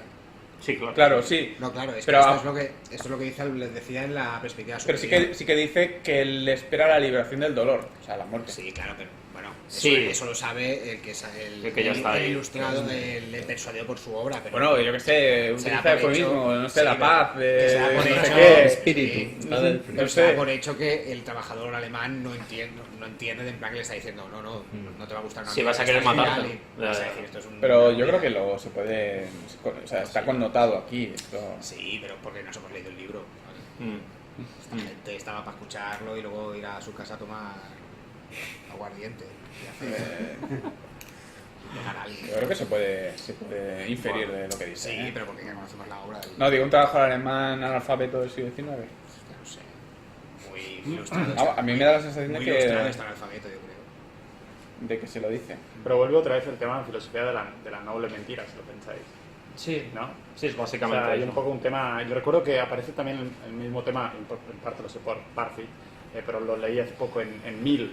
En Mill aparece también el tema de que, oye, no lo dice así, pero para simplificarlo, quizás la mejor manera de cumplir con el principio utilitario es decirle a la gente que no persiga el principio utilitario, sino que sean virtuosos. O sea, la mejor manera de ser un consecuencialista es ser un aristotélico. ¿no? No, claro, en este caso... Pero es claro, 100%. para eso no debes saber que en realidad lo que estás haciendo es ser utilitarista, porque si lo sabes, no lo consigues.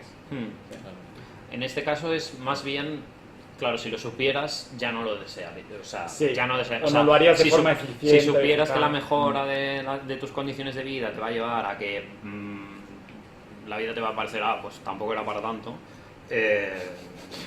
Pues ¿para qué yo qué sé?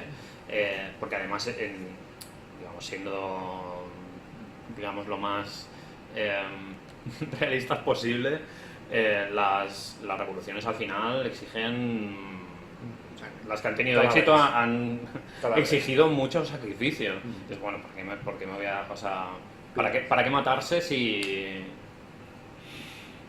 total no es para tanto? O sea, hay un punto ahí de... Sí, bueno, sí. De hecho, era justo el tema que quería tratar con el tema de la educación. Por eso, porque no acaba siendo una cuestión... bueno, solo es para que los pobres, ¿no? Los desposeídos, no, digamos, eleven, ¿no? O casi se podría pensar, pues en términos más contemporáneos, ¿no? La idea del ascensor social, aunque esto ya involucra cuestiones económicas y no tanto, no sé cómo llamarlo, culturales, espirituales. Pero sí, o sea, también atañe a los ricos en el sentido de que tienen que aprender a renunciar. Esto que dice de que tiene que ser también, o sea, en el caso del pobre tiene que ser favorecer a su voluntad y en el caso del rico tiene que ser contra su voluntad. Hay un juego ahí... De estos autores pesimistas clásicos, que mejor explica esto es Harman al final de la filosofía del inconsciente, porque es básicamente la misma idea, ¿no? Claro, desde nuestra perspectiva tenemos muy, lo que dices tú, ¿no? Tenemos muy asociado a todo el rollo de la educación, ¿no? Solo la mejora de las condiciones materiales o las posibilidades, ¿no? Lo típico de nuestros padres y nosotros, nuestra generación misma, ¿no? Estudia, fórmate para tener un futuro más favorable, ¿no? Bueno, se ha demostrado que evidentemente no era el caso. Pero bueno, claro, en el Mailander y también en Harman, esta mayor educación se entiende, o sea, Harman se expresa muy bien en términos de la autoconciencia suficiente como para poder, cuando llegue el momento del estado ideal, apercibirse o persuadirse de que los bienes que tanto se perseguían pues en realidad no son deseables en absoluto. La idea un poco es que si acontece el estado ideal sin esa especie de formación o autoconsciencia de la especie humana, pues no se llegaría a la conclusión de que la vida en sí misma no es deseable. Entonces, por eso, claro, quitarse el ascensor social es más un efecto colateral de esa formación que no tanto el fin último. No, claro, en el caso de Mailander, Eso que además dice expreso que que la cuestión de la educación no es una cuestión de clases, ahí ya no solo está claro se puede leer, digamos, de la forma, digamos, más directa o superficial, que sería el hecho de que no es una cuestión solo de los pobres, pero también se puede leer en el sentido de que no es solo para mejorar las condiciones materiales, sino que es para eso. Pues unos tienen que hacer, digamos, unos tienen que disfrutar de bienes que no pueden disfrutar y otros tienen que aprender a renunciar a cosas que ya tienen. Sí, porque al final yo creo que también dice esto, en contra de su voluntad, porque al final lo que le está diciendo a las clases superiores es que cuanto más se formen, más se dan cuenta de que todo lo que tienen es una puta mierda y no vale para nada, ¿no? Entonces, claro, sería como decirle, mira, fórmate para descubrir que tu Jaguar o tu mansión en realidad es indeseable, no te satisface. Por eso Yados ahora está en el estadio sí, está en el arco mailanderiano formativo. Está teniendo y, su arco ha virado hacia Dios de redención. Ha virado hacia Dios guiado. Ha vendido sus lambos. No lo sabía. Pero yo creo que de una manera un Que poco nunca lo he calvinista. seguido. ¿Un poco? Calvinista o anglicana. Vale. Mi riqueza es prueba de mi predestinación, ¿no? Sí. Algo así. Y puedo desprender, ¿no? Luego me viene sola porque claro, estoy salvado.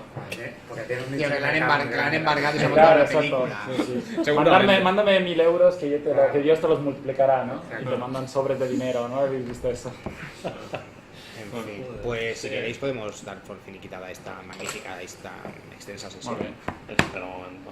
Muy bien, pues concluimos la sesión de hoy. Recordad pues que tenemos membresías desde 0,99. Agradecer a Imaginary Unit, Elena Roca, Alex Mesa, Mutatis Durandis, Alex Mesa que vi presente, por cierto, J_Durazno, Autistic Silver, Inri, Luciérnaga, Asmodai, Pablo GCH, José Jonathan Ancheta, Aurea Mediocritas, Bobin Bluestocking, Antonio Doña y Arenas de Paulina. Recordar que está ya a la venta Desencanto, breve historia del pesimismo filosófico en Alemania de nuestro amigo José Carlos Ibarra Cuchillo. Y la ¿No se ve? próxima Sí, no, va fecha... para largo. Se ve. Sí, se ve. Que va con delay. Y la próxima fecha, que además es la última sesión, será el 13 de junio, dedicado a la tarea social del presente, que la dirigirá nuestro querido Luis. En realidad José, pero esta vez.